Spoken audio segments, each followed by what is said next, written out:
ବିଭୋର ତୁମେ କେଉଁଠି?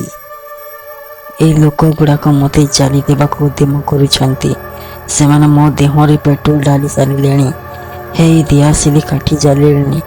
ଏଇମାନେ ମୋ ଦେହରେ ନିଆଁ ଲଗାଇ ଦେବେ। ହୁତୁ ହୁତୁ ହୋଇ ଦେହଟା ମୋର ଜଳିଯିବ। ମୁଁ ମରିବାକୁ ଚାହୁଁନି। ମୁଁ ଜିଇବାକୁ ଚାହେଁ ତୁମ ପାଇଁ, ମୁଁ ଆମ ଝିଅ ପାଇଁ। ତୁମେ କେଉଁଠି?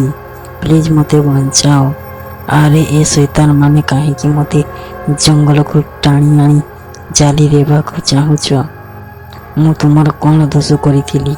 ତୁମେମାନେ ଆମ ଉପରେ କାହିଁକି ଆକ୍ରମଣ କଲ? ତୁମେମାନେ ଜାଣିନ ଆମେ ମାନେ କିଏ? ଛାଡ଼ିଦିଅ ମୋତେ। ମୁଁ ମୋ ଝିଅ ପାଖକୁ ଯିବାକୁ ଚାହେଁ। ଛାଡ଼ିଦିଅ ମୋତେ। ତୁମେମାନେ ମୋ କଥା ଶୁଣୁନ କାହିଁକି? ଓ ହ୍ୟାଲୋ, ତୁମକୁ ମୁଁ କ'ଣ ମୋ କଥା ଶୁଭୁନି?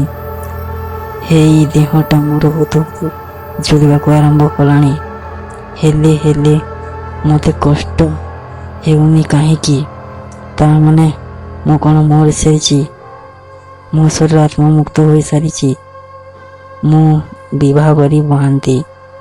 ମୁଁ ମୋ କାହାଣୀ ଆରମ୍ଭ କରିବା ପୂର୍ବରୁ ମୋ ପରିଚୟ ଦେବାକୁ ଚାହେଁ। ସ୍ୱାମୀ ବିଭୋର ମହାନ୍ତି, ଶ୍ୱଶୁର ରାଘବେନ୍ଦ୍ର ମହାନ୍ତି, ଶାଶୁ ଦେବଯାନୀ ମହାନ୍ତି ଓ ଅଲି ଝିଅ ସୁହାନାକୁ ମୁଁ ନେଇ ମୋ ଛୋଟ ସଂସାର। ଶ୍ୱଶୁର ରାଜ୍ୟର ଜଣେ ବରିଷ୍ଠ ମନ୍ତ୍ରୀ, ସ୍ୱାମୀ ରାଜ୍ୟର ଜଣେ ପ୍ରତିଷ୍ଠିତ ବ୍ୟବସାୟୀ ଥିଲେ। 7 ବର୍ଷ ପୂର୍ବେ ମୋ ବାହାଘର ବିଭୋରଙ୍କ ସହିତ ହୋଇଥିଲା। ମୋ ଗାଁରେ ବଡ଼ ହୋଇଥିବା ଗୋଟିଏ ମଧ୍ୟବିତ୍ତ ପରିବାର ଝିଅ ଥିଲି। ମୋ ବାପା ଶ୍ୱଶୁରଙ୍କ ରାଜନୈତିକ ଦଳର ଜଣେ ସକ୍ରିୟ କର୍ମୀ ଥିଲେ।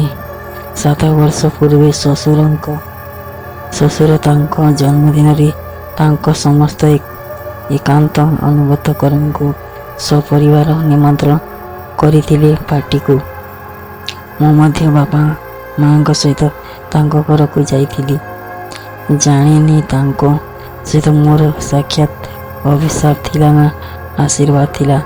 ସେ ଦିନର ସେ ସାକ୍ଷାତ ମୋତେ ତାଙ୍କ ଘରର ବୋହୂ କରି ନେଇ ଯାଇଥିଲା। ଏ ଭିତରେ 7 ବର୍ଷ ବିତି ଯାଇଥିଲା। ଦୁର୍ଘଟଣା ସହିତ ସମୟ ବିତୁଥିଲା। ଆଜି ରବିବାର ଥିଲା। ସଞ୍ଜରେ ବିଭୋର, ମୁଁ ଆଉ ସୁହାନା ବୁଲିବାକୁ ବାହାରିଥିଲୁ। ଆଜି ସଞ୍ଜଟା କେବଳ ଆମ 3 ଜଣଙ୍କର ଥିଲା।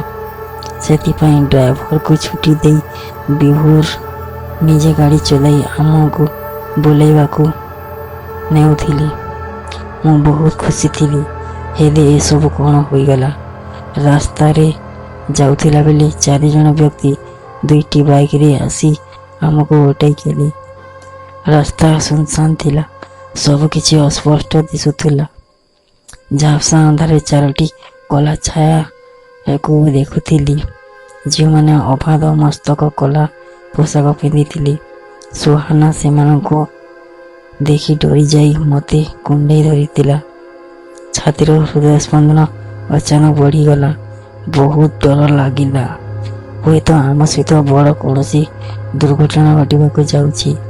ମୁଁ ବିଭୋରକୁ ମନା କଲି ଗାଡ଼ିରୁ ନ ବାହାରିବା ପାଇଁ। ହେଲେ ସେ ମୋ କଥା ଶୁଣିଲେ ନାହିଁ। ସେ ଘଟଣା ସମ୍ପର୍କରେ ଜାଣିବା ପାଇଁ ଗାଡ଼ି ଅଟକାଇ ବାହାରକୁ ଗଲେ। ଏତିକି ବେଳେ ପଛରୁ କଳା ରଙ୍ଗର ବଡ଼ ଗାଡ଼ିଟିଏ ଆସି ଛିଡ଼ା ହେଲା। ଗାଡ଼ିରୁ ଓହ୍ଲାଇ 2 ଜଣ ଯୁବକ ସେମାନଙ୍କୁ ମୋତେ ଆଉ ସୁହାନାକୁ ଜୋର କରି ଗାଡ଼ିରୁ ତଳକୁ ଓହ୍ଲାଇବାକୁ ଉଦ୍ୟମ କଲେ। ବିଭୋର ବାଧା ଦେଲେ। ପ୍ରଥମେ ଧସ୍ତାଧସ୍ତି, ତାପରେ ପିଟା ମରା ଦେଖୁ ଦେଖୁ ବାଇକ୍ ବସିଥିବା 2 ଜଣ ଯୁବକ ସୁହାନାକୁ ନେଇ ଚାଲିଗଲେ। ଅନ୍ୟ ଜଣେ ଯୁବକ ବିଭୋରଙ୍କୁ ଲୁହା ରଡ୍ ସାହାଯ୍ୟରେ ପିଟି ଚାଲିଥିଲେ। ମୁଁ କେବଳ ଦେଖି ଚାଲିଥିଲି, କାହିଁକି ନା ମୁଁ ଗାଡ଼ି ଭିତରେ ଆସିଥିବା 2 ଯୁବକ କବଳରେ ଥିଲି। ନିଜକୁ ବଞ୍ଚାଇ ପାରୁଥିଲି କି ବିଭୋରକୁ ସାହାଯ୍ୟ କରି ନ ପାରୁଥିଲି। ଅଧିକ କିଛି ଦେଖିବା ପୂର୍ବରୁ ମୁଁ ସେ ବଡ଼ କଳା ରଙ୍ଗର ଗାଡ଼ିରେ ଅପହୃତା ହୋଇସାରିଥିଲି। ନିଜକୁ ବଞ୍ଚାଇବା ପାଇଁ ଚିତ୍କାର କରିବାକୁ ଆରମ୍ଭ କରିଦେଲି। ସେମାନେ ମୋ ମୁହଁରେ ବନ୍ଦ କରିବାକୁ ଉଦ୍ୟମ କଲେ। ମୁଁ ଅଣନିଶ୍ୱାସୀ ହୋଇ ପଡ଼ୁଥିଲି। ଧୀରେ ଧୀରେ ମୋ ଆଖି ଆଗରେ ଅନ୍ଧାର ଛାଇ ଆସୁଥିଲା। ତାପରେ କ'ଣ ହେଲା କେଜାଣି, କିଛି ସମୟ ମୋତେ ଲାଗିଲା ମୁଁ ଯେମିତି ମୁଁ ହୋଇଯାଇଛି। ମୁଁ ହୋଇନାହିଁ। ମୁଁ ଯେମିତି ଅନ୍ୟ ଦୁନିଆରେ ପହଞ୍ଚି ସାରିଛି।